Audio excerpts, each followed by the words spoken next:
किसी का तो मालूम उधार था भारत माता की वंदे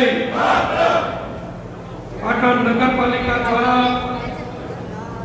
पाटणની તમામ વિસ્તારની તમામ જનતાને બધા જ નાગરિકોને બધા જ પ્રકારની સુવિધાઓ સગવડ સ્વચ્છતા વ્યવસ્થાઓ खूब सारी रीते मળી રહે એ માટે પાટણ નગરપાલિકા વર્ષોથી જે કામ કરી રહી છે એમાં કામમાં વધુ ગતિ આવે, કામ કરવાની સગવડ સુવિધા વધે, હોદ્દેદારો અધિકારીઓ કોર્પોરેટરો બધા કર્મચારીઓ અને નગરપાલિકામાં કામ માટે આવતા नागरिकों ने पण सगवड़ बने एवी सुंदर भावना थी जेनी खूब जरूरत थी एवं नगरपालिका नवा बिल्डिंग सरदार पटेल भवन शुभ उद्घाटन प्रसंग अने साथे साथे शहर में बे विस्तारों में बनावा आवेल ओवरहेड टाकी सूर्यनगर विस्तार एना लोकार्पण प्रसंगे योजाए आ कार्यक्रम में उपस्थित भारतीय जनता पक्षना महामंत्री हमारा साथी मित्र पाटणना अग्रणी नेता नगरपालिका थी मारी बधी ज कामगीरी जो खूब सुंदर रीते अगाऊ करी चूक्या छे अने पाटणने खूब लाभ अपाव्यो छे एवं श्री केसी पटेल अपना नगरपालिका प्रमुख श्री महेंद्र भाई पटेल हमारा साथी अहीना प्रभारी श्री महेंद्र भाई नायक एवं हमारा साथी जिला प्रमुख अने अहींया तो एक हसमुखा स्वभावना मोहन नामना हस्ता जुओ तो एवं श्री मोहन भाई अपना जिला कलेक्टर श्री सुप्रीत गुलाटी जी अपना डीएसपी श्री अहिया उपस्थित मेहमान एवं शहर प्रमुख श्री किशोर भाई महेश्वरी जिला महामंत्री श्री भावेश भाई जिला महामंत्री दशरथी ठाकुर જેમનું કામ આજે ઉદ્ઘાટન કરવામાં આવ્યું છે એવા ચેરમેન નરેશભાઈ દવે, ધર્મેશભાઈ પ્રજાપતિ, પ્રાંત અધિકારી મામલતદાર, ચીફ ઓફિસર શ્રી, સૌ કોર્પોરેટર ભાઈ બહેનો, પક્ષના સૌ સાથી કાર્યકર ભાઈ બહેનો, જેમણે જેમણે અમારું સન્માન કર્યું એવા સૌ વિવિધ સંસ્થાઓના હોદ્દેદારો, पत्रकार मित्रों, आज सवार की पाटण में छे मैं केसी मैंने पूछ्यू तो अपना जमीन बैठा है कि हमने बैठा है पीछे पूछ्यू कि जमीन लीधी बुझे तो अमर जमन बाकी शू पण केसी भाई मैंने खेचाए आवे छकाववाना छे के कोना माटे તમારા બધા માટે કલેક્ટરે જમવાનું બાકી છે, ડીએસપી શ્રીને જમવાનું બાકી છે, પણ પ્રજાનું કામ થતું હોય, પાટણ શહેરને લાભ થતો હોય તો અમને એનો આનંદ થાય છે. અને હું તો રોજ ગાંધીનગરમાં ક્યારે જમવું એ નક્કી નથી હોતું કે ભૂખ લાગે ખરી ભૂખ મળી જાય છે તો મને પટ્યો વહી ગયો છું. આ બધા બાકી વાળું નથી કહેવાય.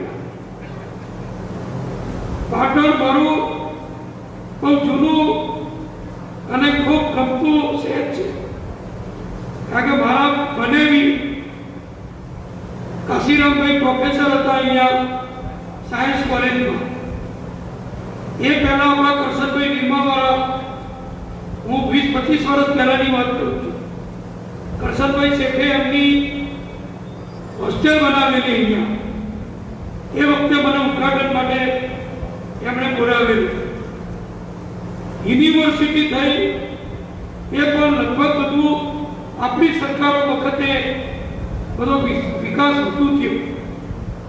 એવી રીતે નગરપાલિકાનો પણ વિકાસ એ ભાજપ આવ્યા પછી પાટણે ખૂબ મોટા પ્રમાણમાં તમે બધા કર્યો છે અને કરાવડાવ્યો છે. કેસીભાઈએ મારી થોડી વાત કરી, કડીનો ઉલ્લેખ કર્યો, મારા કામનો ઉલ્લેખ કર્યો. હું પણ કડી નગરપાલિકામાં તમારી બધાની જેમ 20 વર્ષ સભ્ય રહ્યો છું. મારી રાજકીય કારકિર્દીની શરૂઆત 1974માં નવનિર્માણ આંદોલનથી થઈ. એ પછી 77માં અમારા કડીના એક કોર્પોરેટરના મારા વોર્ડના એ સરકારમાં હાઈકોર્ટમાં એ જજ તરીકે ડિસ્ટ્રિક્ટ કોર્ટમાં નિમાયા. એટલે અમે રાજીનામું આપ્યું. એમની સીટ ખાલી પડી. એ જ વખતે મારી ઉંમર થઈ ચૂંટણી લડવાના લાયકાત ધરાવતી.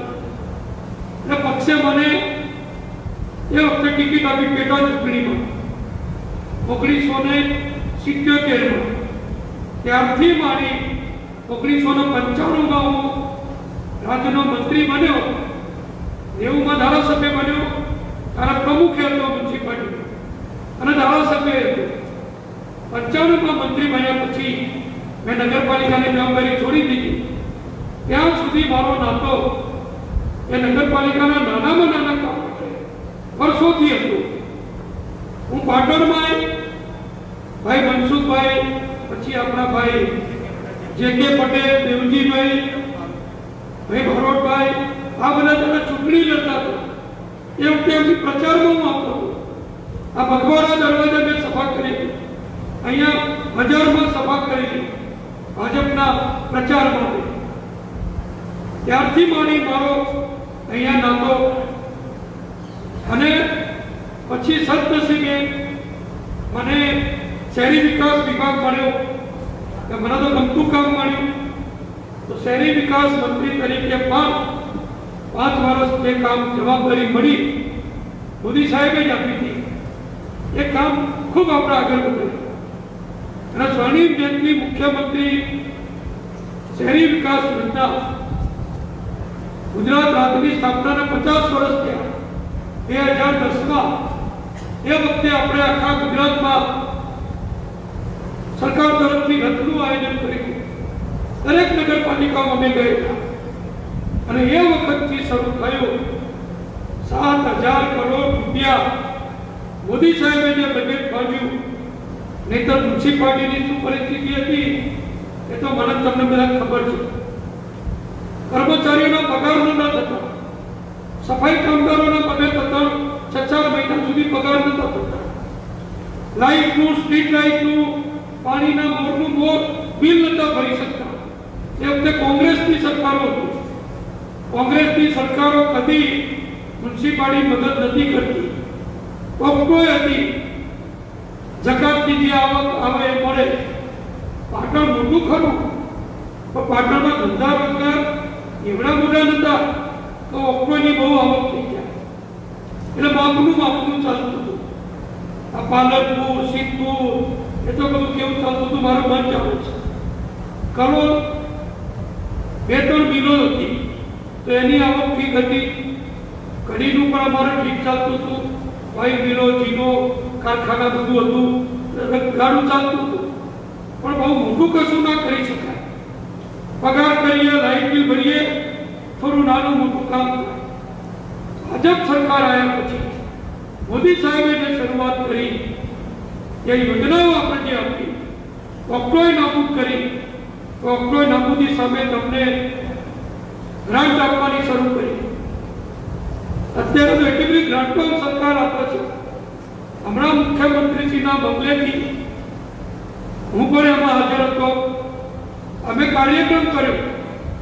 અમદાવાદ, સુરત, વડોદરા, રાજકોટ મહાનગરપાલિકા એને કરોડો રૂપિયાની ગ્રાન્ટ આપી. એ પછી નગરપાલિકાનો કાર્યક્રમ કર્યો. નગરપાલિકાને કરોડોની ગ્રાન્ટ આપી. આજે નગરપાલિકાઓને સરકાર જે રકમ આપે છે એ સારી રીતે વાપરવા માટે મહેનત કરવી પડે. કેમ? મોટાભાગના કામ થઈ ગયા છે, એ પૈસા સરકારે આપ્યા. એટલે પાટણમાં પણ આનંદીબેન મુખ્યમંત્રી હતા, માર્ગ મકાન મંત્રી હતા, એમણે પણ ઘણી વિકાસની કામગીરી કરી.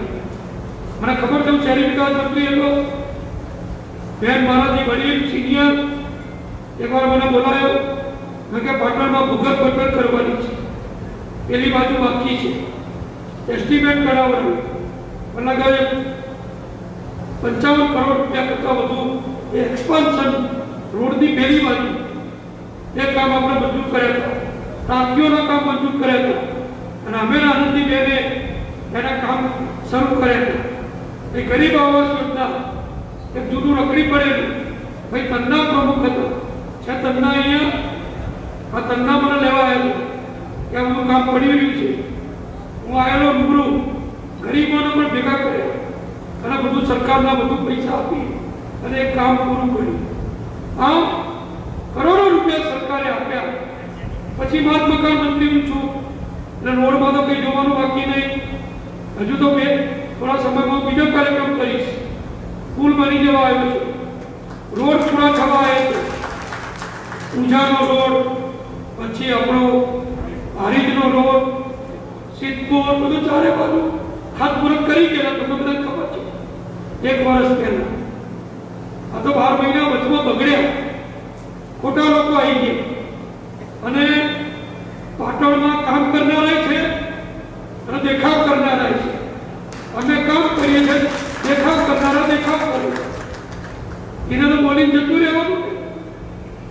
કોઈ માણસને કોઈ કામ બગાડવું હોય તો બહુ સહેલું છે.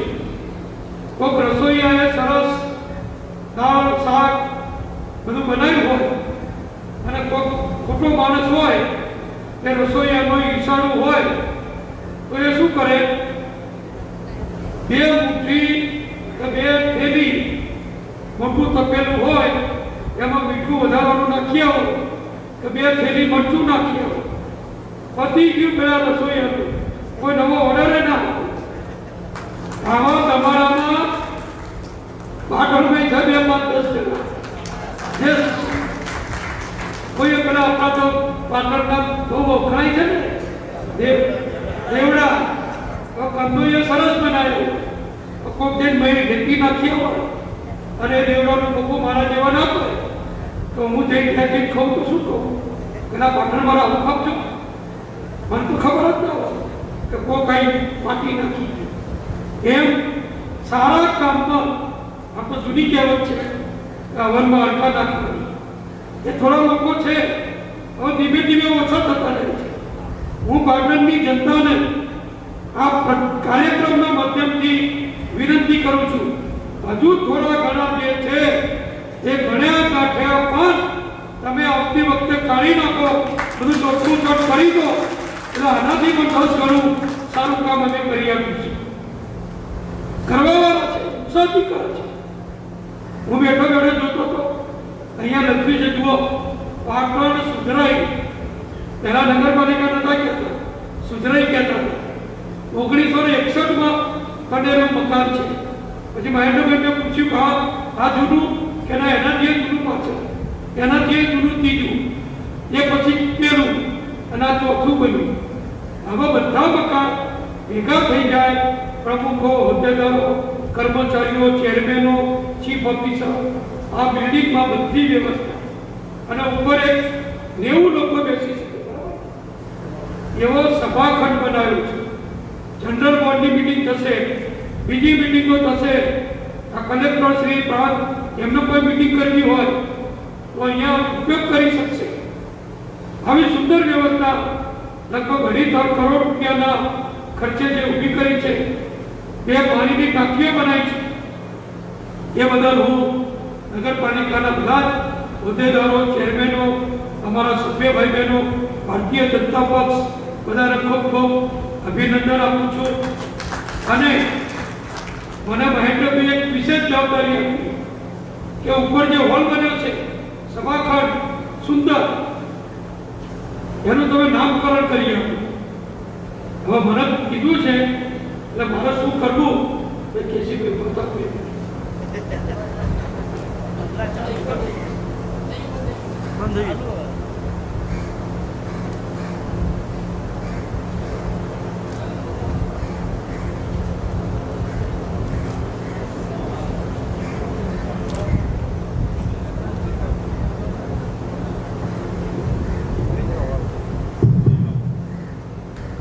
હું બધાના સંમતિથી જાહેરાત કરું છું કે ઉપરનો હોલ અટલ બિહારી વાજપેયીજીના નામથી આપણે નામકરણ કરીએ છીએ।